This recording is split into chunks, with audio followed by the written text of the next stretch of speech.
ഇന്ത്യക്കാർക്ക് ഗ്രീൻലാൻഡിലേക്ക് വിസ വേണോ? അങ്ങനെയാണെങ്കിൽ എങ്ങനെയാണ് വിസ അപ്ലൈ ചെയ്യുന്നത്? അത്തരം കാര്യങ്ങളൊക്കെ നമുക്കൊന്ന് നോക്കാം. ലോകത്തെ ഏറ്റവും വലിയ ദ്വീപാണ് Greenland.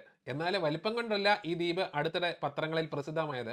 American president Donald Trump ഈ ദ്വീപിന് വിലയിട്ടതുകൊണ്ടാണ് അടുത്തിടെ പത്രങ്ങളിലെങ്ങും ഗ്രീൻലാൻഡ് നിറഞ്ഞു നിന്നത്. ഇപ്പോഴത്തെ അവകാശി സ്കാൻഡിനേവിയൻ രാജ്യമായ ഡെൻമാർക്കാണ്. വടക്കേ അമേരിക്കയ്ക്കും യൂറോപ്പിനും ഇടയിൽ ആർട്ടിക് മേഖലയിലാണ് ഈ ദ്വീപ് സമൂഹം സ്ഥിതി ചെയ്യുന്നത്. ആർട്ടിക്കിലാണെങ്കിലും സ്കാൻഡിനേവിയൻ രാജ്യമായ ഡെൻമാർക്കിന്റെ കീഴിലെ 2 സ്വയംഭരണ പ്രദേശങ്ങളിൽ ഒന്നാണ് ഗ്രീൻലാൻഡ്. അവിടെ താമസിക്കുന്നവർ ഡാനിഷ് പൗരന്മാരാണ്. നൂക്കാണ് തലസ്ഥാനം. 1979 നടന്ന ഹൃദയപരിശോധനയിലൂടെയാണ് ഗ്രീൻലാൻഡ് സ്വയംഭരണാവകാശം നേടിയത്. കഷ്ടിച്ച് 57,000 ആളുകൾ മാത്രമാണ് ഇവിടെ താമസിക്കുന്നത്. ഏതാണ്ട് 80% മഞ്ഞ് മൂടിക്കിടക്കുന്ന ഗ്രീൻലാൻഡില് സൂര്യൻ വല്ലപ്പോഴും ഒന്ന് ഒളിഞ്ഞു നോക്കിയാലായി. ഇനിയും കാര്യത്തിലേക്ക് വരാം. ആഗോളതാപനത്തിന്റെ ഭാഗമായിട്ട് ലോകമെങ്ങും താപം കൂടി വരുന്നു. പ്രകൃതിക്ഷോഭങ്ങളുടെ എണ്ണം ദിനപ്രതി കൂടി വരുന്നു. ഗവേഷണങ്ങൾ സൂചിപ്പിക്കുന്നത് മഞ്ഞില്ലാത്ത ആർട്ടിക് അധികം അകലെയല്ല എന്നാണ്. ഏതാണ്ട് 4 ഇരട്ടി വേഗത്തിലാണ് ആർട്ടിക്കിൽ ഇപ്പോൾ മഞ്ഞുരുകുന്നത്.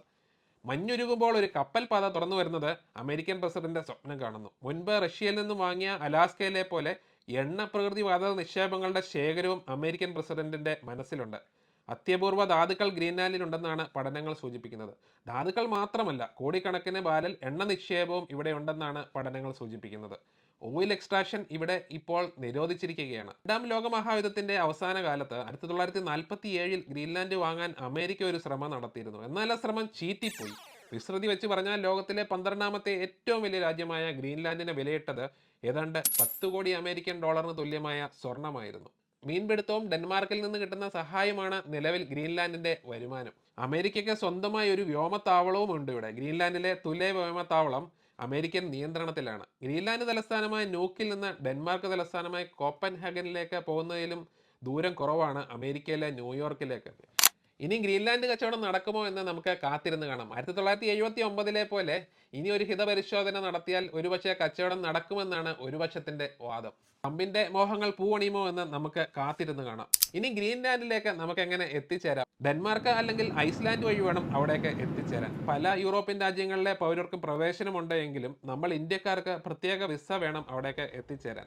ഡെൻമാർക്ക് എംബസി വഴി ഷെങ്കൻ വിസ അപ്ലൈ ചെയ്യുമ്പോൾ ഗ്രീൻലാൻഡിലേക്കുള്ള പ്രത്യേക വിസയും അപ്ലൈ ചെയ്യാവുന്നതാണ്.